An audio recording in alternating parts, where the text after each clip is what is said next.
Well, it's an absolute pleasure to welcome to the Aotearoa Rugby Pod new All Blacks assistant coach, Mike Blair. Thanks for coming on, Mike. We really appreciate it. Pleasure. Great to be on. Hearing that as your job description is of, June, July, I suppose, is it kind of surreal? Yeah, that's it's pretty cool when you hear it out loud. It's been a funny journey the last 3 or 4 years.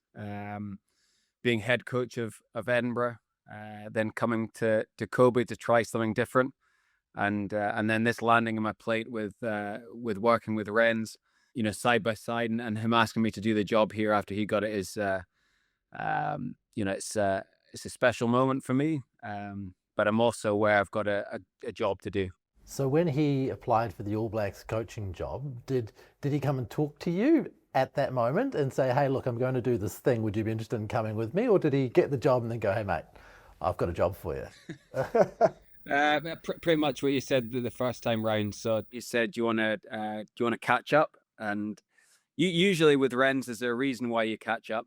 And so my mind was kind of worrying as to what this could be. I met him and got the small talk out the way, and he said, "Look, I'm considering applying for the job." He said, "I'm not 100% gonna go for it at this stage, but I'm looking at what it would look like and how would you feel about being the attack coach."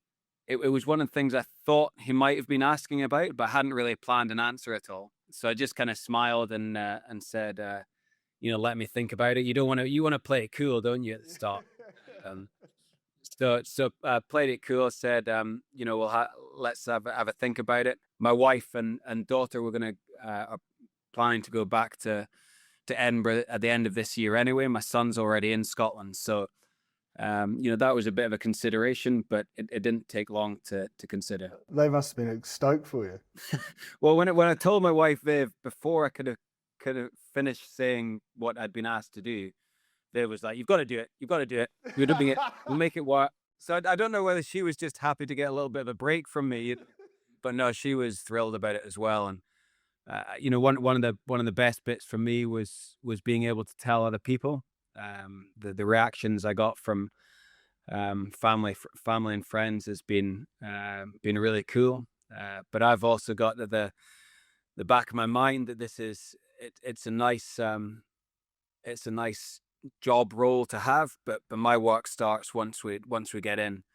I had big regrets when I got chosen for the British Irish Lions, and I was pleased I'd been selected for it, and I didn't make the most of my opportunity, and I regret my time with the British Lions. So this is I see this as an opportunity to fix that, to have another go at this, where I've been given this great job role and great title. But my work starts once we get in, and once the results start happening, and once I see what we're able to achieve in attack. It sounded like, well, from reading the articles, that you made a decision like, actually, I just want to be an assistant coach. I want to be on the grass. I want to be in the thick of it.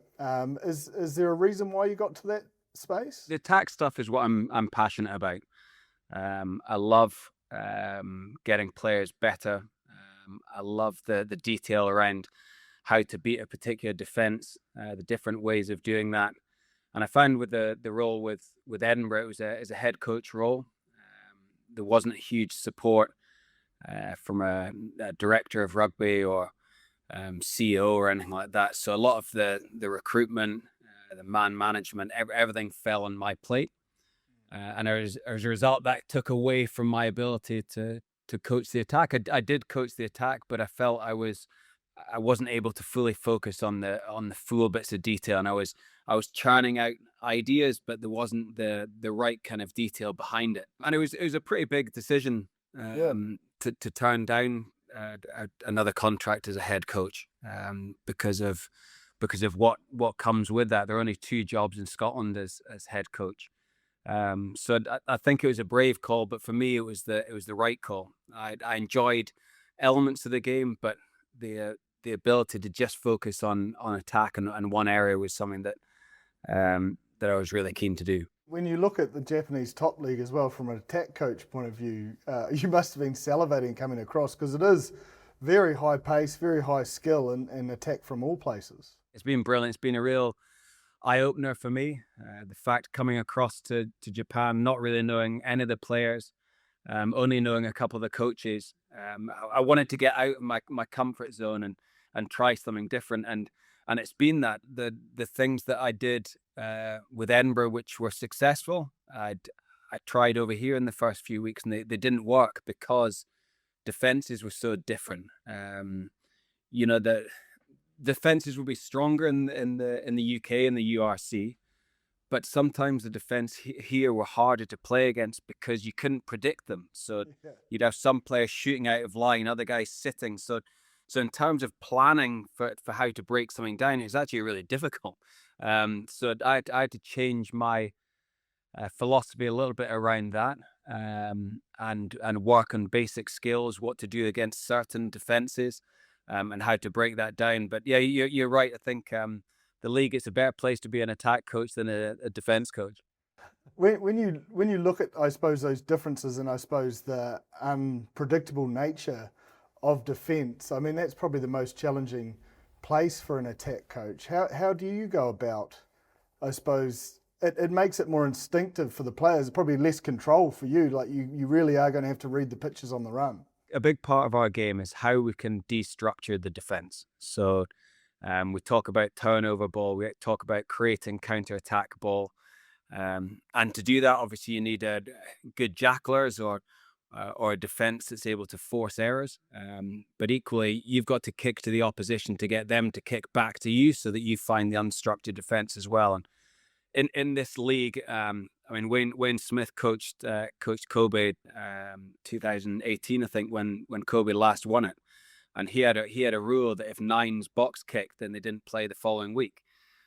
So kind of trying to get rid of that kind of mantra a little bit, to understand that you've got to kick to the opposition to get them to kick it back to you to then break up a defense. Has probably taken almost the whole 3 years to do that, because there has been a resistance to that, because Kobe Rugby is offloading, playing from your own line. The only kicking that you do would be attacking kicking. So that change of philosophy has been difficult. But for me, one of the most interesting parts of being an attack coach or understanding the whole game is understanding the players that you've got as well, and what suits the players that you've got. So, first year we had a lighter pack, so we were able to move the ball around more. Our super strength this year is more the back five, our scrum, and our centres. So actually being able to win the gain line and get lightning quick ball and then staying on top of opposition has more been the focus this year.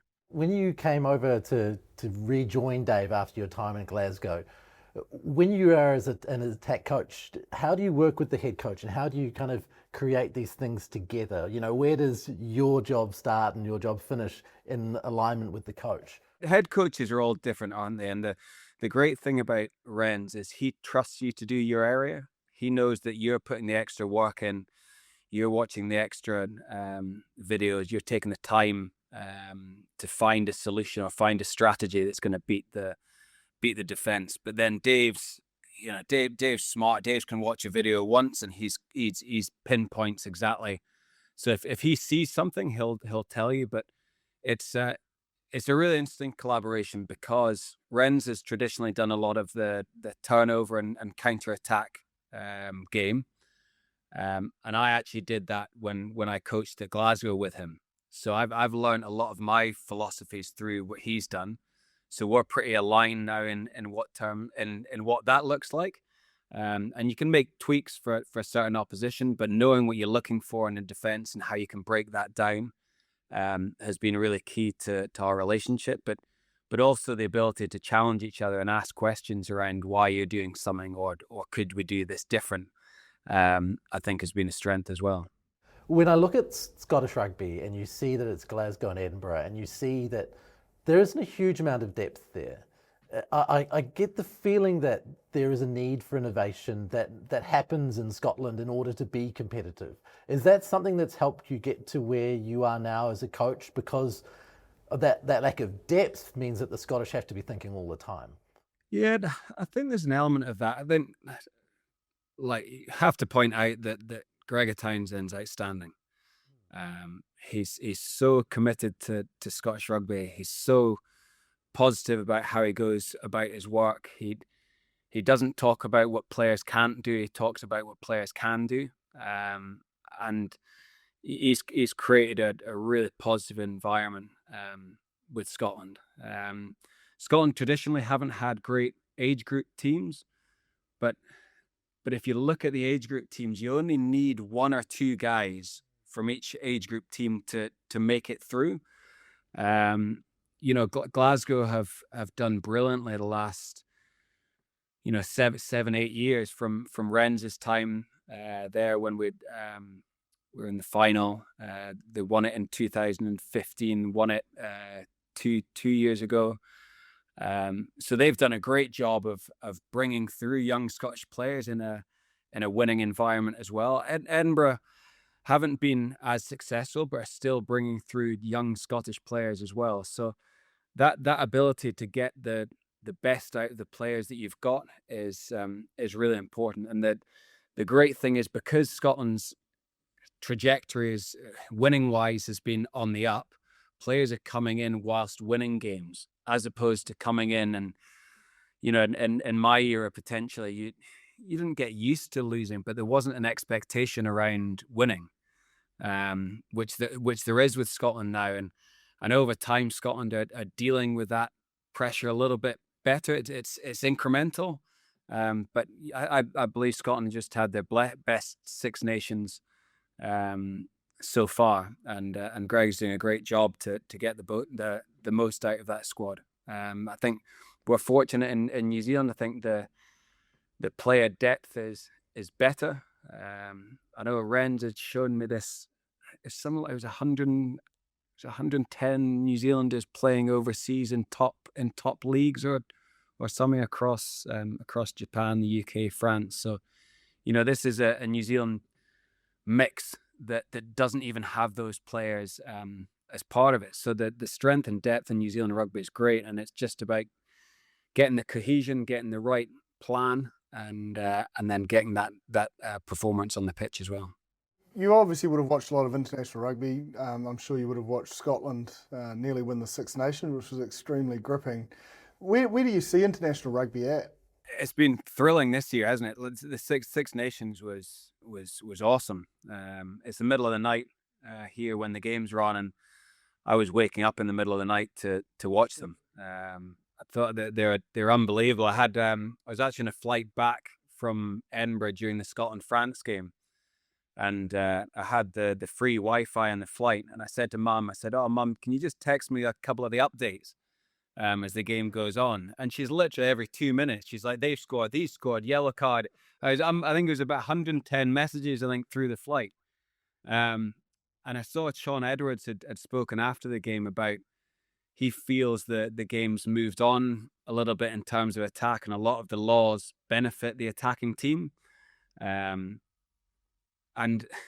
the way Scotland played in that game, the way Ireland played against England, England played against France, like that ability to move the ball and challenge the teams is something that I'm seeing more and more of, where maybe 2 or 3 years ago, the strategy around slowing the ball down and using kick pressure, that was a successful route to winning games. But my key learnings over the last 5, 6 years, maybe 10 years, is it doesn't necessarily matter what you're trying to do. So it might be a kicking game you play, it might be gain line focused, it might be ball movement, but as long as you get your team to buy into that and you do it really successfully, not a certain type of team is going to win everything. It's how you put your game onto the pitch as effectively as possible. Obviously, New Zealand for a long time has been, well, probably until the Irish probably took this mantle a couple of years ago, the attacking team in the world. The team that you looked to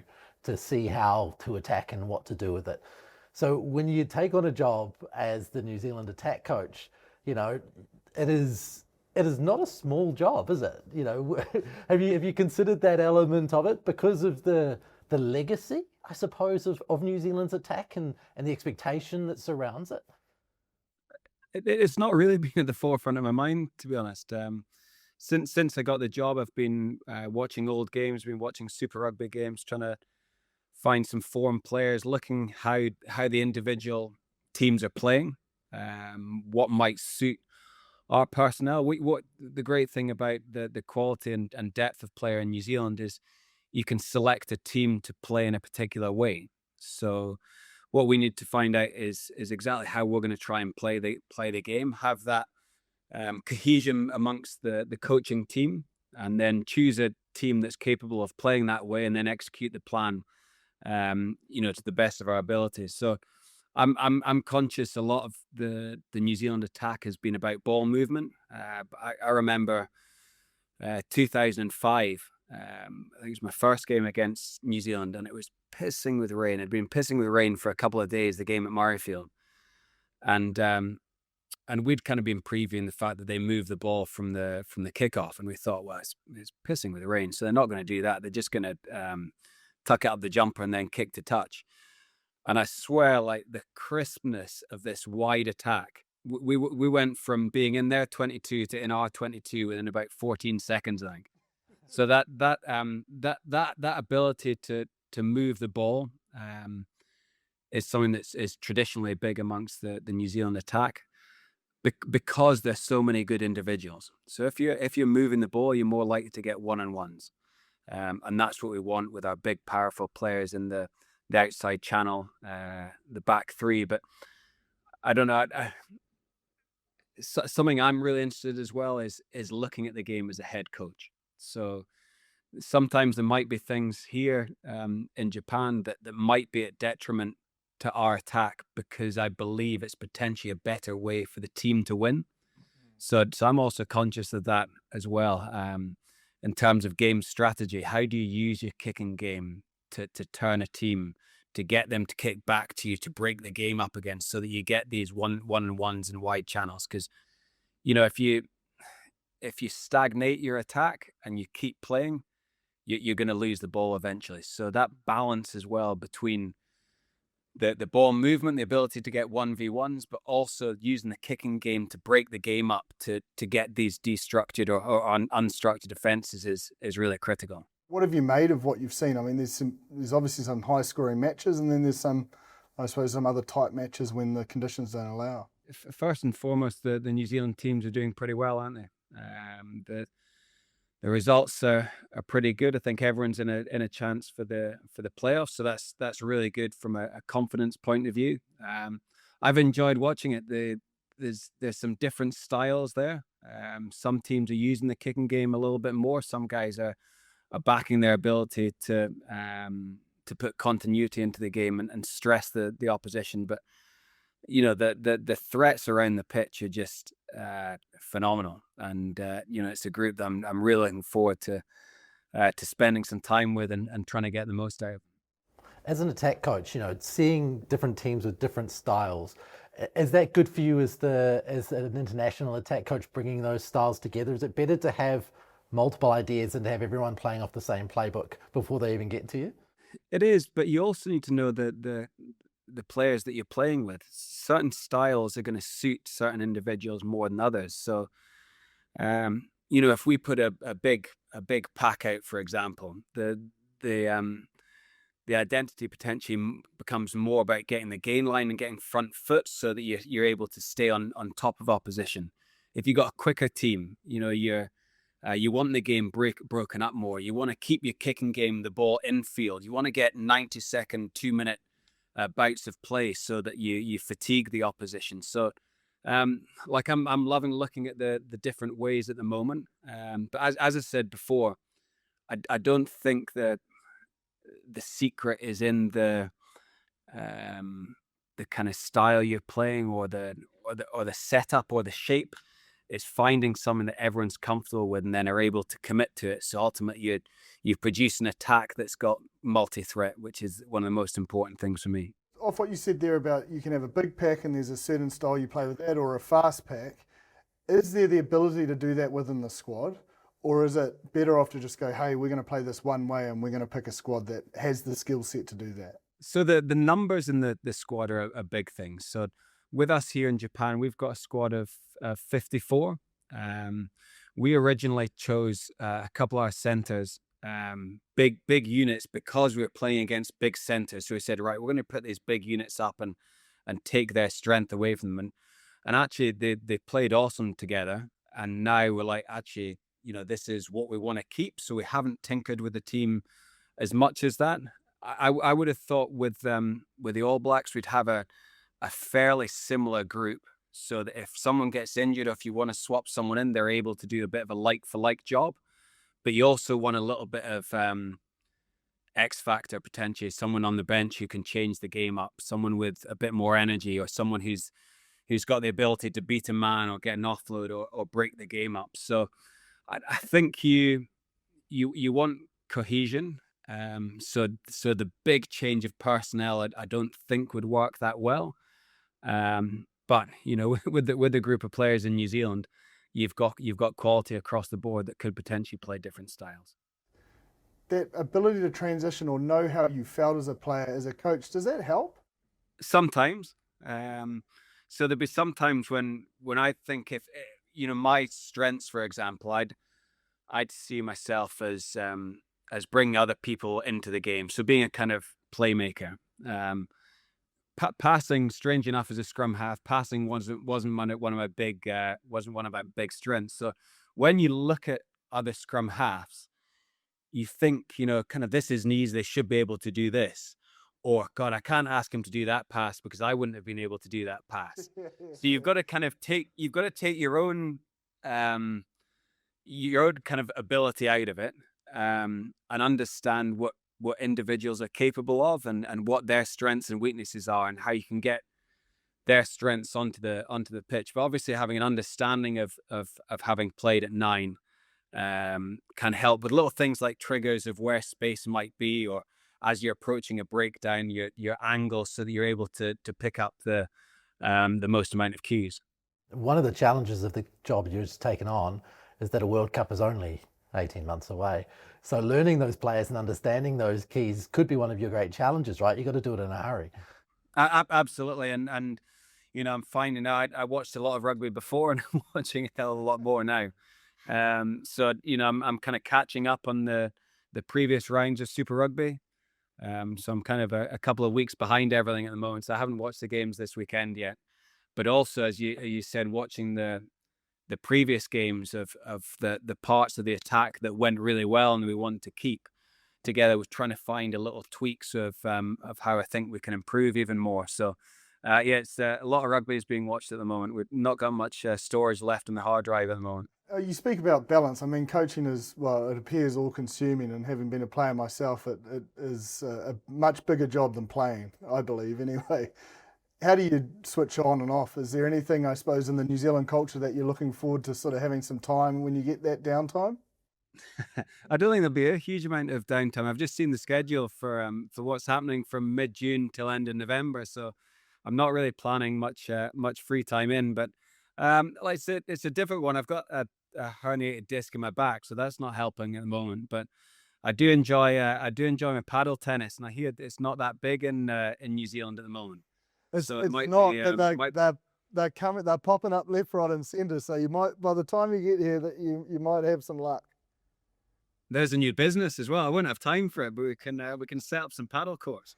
Sometimes when you're a coach, sorry, I'm just really interested in this because when you look at the coaching pathway, as there's more in the professional era, sometimes coaches are in a rush. How did you progress? Like, did you do, because the teaching's a lot harder than the doing. Like when you're a player and you just get to do, you just have to control your own actions. How did you go about, I suppose, that skill set?